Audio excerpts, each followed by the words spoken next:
অভিষেকের চালু করা সেবাশ্রয়ের বিরুদ্ধে থানায় অভিযোগ। দক্ষিণ চব্বিশ পরগনার বিষ্ণুপুর থানায় অভিযোগ দায়ের। 1 নম্বরে অভিযুক্ত হিসেবে অভিষেক ব্যানার্জির নাম রয়েছে। সেবাশ্রয়ে একাধিক অনিয়মের অভিযোগ বিজেপি নেতা অভিজিৎ দাসের। অভিজিৎ দাসের অভিযোগপত্রে ফলতার জাহাঙ্গীর খানেরও নাম আছে। অভিষেক বন্দ্যোপাধ্যায়ের পিএ সুমিত রায়ের বিরুদ্ধেও অভিযোগ। বিষ্ণুপুরের টিএমসি বিধায়ক দিলীপ মণ্ডলের বিরুদ্ধেও অভিযোগ।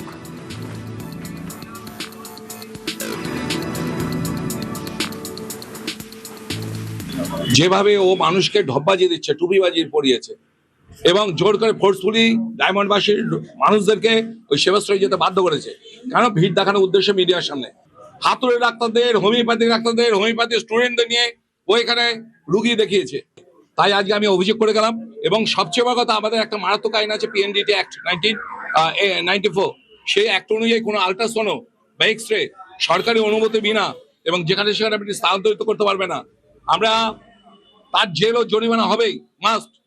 আমরা অভিষেক ব্যানার্জি এবং আত্মসহায়ক সুমিত রায় যে অর্গানাইজার ছিল এবং তার যে আবার আত্মসহায়ক অয়ন ঘোষদস্তিদা তার নামে করা আছে, এছাড়া যত এখানে অপারেশনাল অ্যাসেট যারা ছিল অভিষেক ব্যানার্জির, দিলীপ মণ্ডল, নবকুমার বেতাল, জাহাঙ্গীর খান, মেহবুব গায়েন, আপনার সামিম, গৌতম অধিকারী আর যারা আছে সব। এই যে দেখছেন, এটা হচ্ছে একজন হোমিওপ্যাথি ডাক্তার যে অভিষেকের সঙ্গে রয়েছে। এখানে তাদের রেজিস্ট্রেশন নাম্বার সহ আমি দিয়ে দিচ্ছি। এই হোমিওপ্যাথি ডাক্তার সেবাশ্রয় রয়েছিল, তার সব ফুটেজ আছে আমাদের কাছে।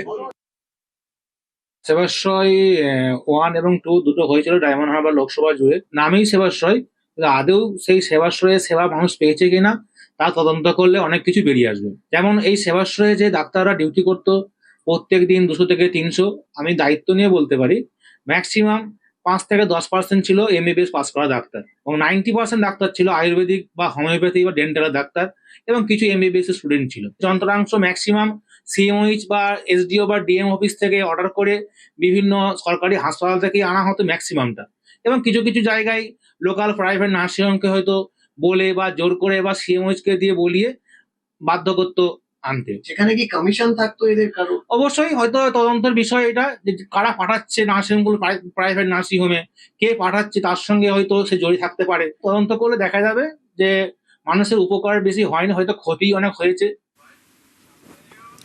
সেবাশ্রয়ের বিরুদ্ধে কি অভিযোগ? সেবাশ্রয় ক্যাম্পে আল্ট্রাসাউন্ড, পোর্টেবল এক্সরে ব্যবহারে বিধি লঙ্ঘন।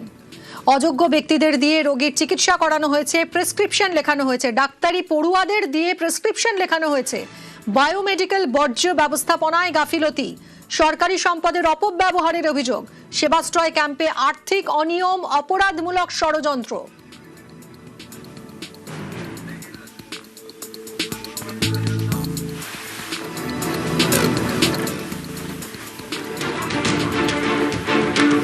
এর আগেও ডায়মন্ড হারবারে সেবাশ্রয়ের ওষুধ ঘিরে দুর্নীতির অভিযোগ উঠেছে।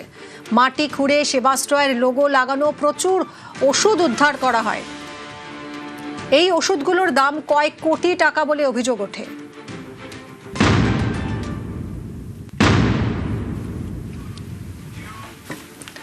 অ্যালোপ্যাথি ডাক্তার না হলেও কিভাবে তাদের দিয়ে সেবাশ্রয়ে অ্যালোপ্যাথি চিকিৎসা করানো হয়েছে প্রশ্ন তুলে সরব চিকিৎসকরা।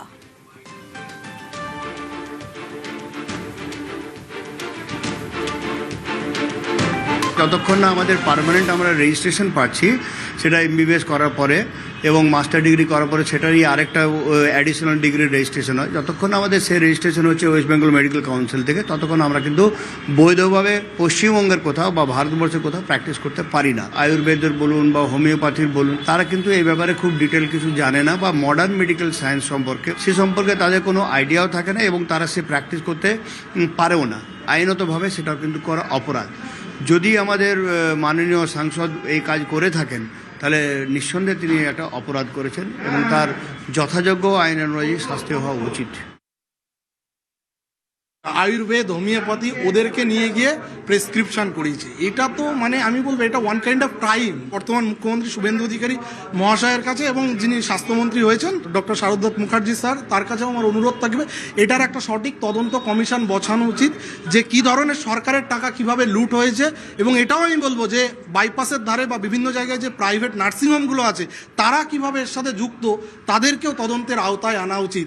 এবং ওই টাইম পিরিয়ডে যে সমস্ত পেশেন্ট, অনেক পেশেন্ট চিকিৎসা হয়েছে, তাদের যদি কোনো ভুলভাল চিকিৎসা হয়ে থাকে এর দায় কিন্তু এই ভাইপো এবং তার সাথে যারা অ্যালাইড ছিল তাদেরকে নিতে হবে এবং তাদেরকে বের করা হোক। শুধু প্রতারণ নয়, first year second year homeopathic Ayurvedic চিকিৎসকদের সাজানো হতো নিউরোলজিস্ট, কার্ডিওলজিস্ট, এন্ডোক্রিনোলজিস্ট বলে। আপনি সেবাশ্রয় প্রকল্পে বসে পিসিপিএনডিটি অ্যাক্ট লঙ্ঘন করে সেখানে ইউএসজি করছেন, এটা হতে পারে না। এক্স রে করছেন, তার এআই রিপোর্ট জেনারেটেড হচ্ছে, প্যাথোলজিস্টের সাইন ছাড়া আপনি রিপোর্ট দিয়ে দিচ্ছেন এবং ইসিজি করে দিচ্ছেন উইদাউট এনি রিপোর্ট। অন্তত এমবিবিএস করার পর 1 বছর রোটেটরি হাউসম্যানশিপ বা ইন্টার্নশিপ শেষ করার পরে আপনি কিন্তু ওয়েস্ট বেঙ্গল মেডিকেল কাউন্সিলের রেজিস্ট্রেশন নম্বর পাবেন, তবেই আপনি সেখানে প্রেসক্রিপশন করতে পারেন। ছাত্রছাত্রীদের ব্যবহার করা, এমনকি কিছু কিছু ক্ষেত্রে শুনেছি ডাক্তার নন কোনো সিস্টেমের, তারাও ডাক্তার সেজে সেখানে কিন্তু এই ভাওতাবাজির প্রক্রিয়ায় কিন্তু অংশগ্রহণ করেছেন। সেবাশ্রয় নিয়ে অভিযোগ, পুলিশ তদন্ত করবে জানিয়েছেন মুখ্যমন্ত্রী। অভিযোগ এসেছে, আমি দেখেছি, এখানে এসপি আছেন, তিনি তদন্ত করবেন এবং জেলা শাসক বা স্বাস্থ্য দপ্তরের যা হেল্প নেওয়ার পুলিশ নেবে। ইটস এ ক্রাইম হলে দেখার জন্য ভারতীয় ন্যায় সংহিতাতে যা করার করা হবে। ও মডেল তো দেখিয়েছেন ফলতাতে, আর নতুন মডেল না দেখানোই ভালো। অভিষেককে হুঁশিয়ারি স্বাস্থ্যমন্ত্রী শরৎ মুখোপাধ্যায়ের। ওখানে কোনো ডাক্তার নেই, ছিল না কোনোদিন। অভিষেক বন্দ্যোপাধ্যায় ধারাবাহিক মিথ্যে কথা বলেন এবং ক্রিমিনাল অ্যাক্ট এটার জন্য ভারতীয় ন্যায় সংহিতার যা যা ধারায় বিচার হওয়া উচিত, বিচার হওয়া দরকার। চিকিৎসক নয়, তাকে দিয়ে চিকিৎসা দিয়েছেন।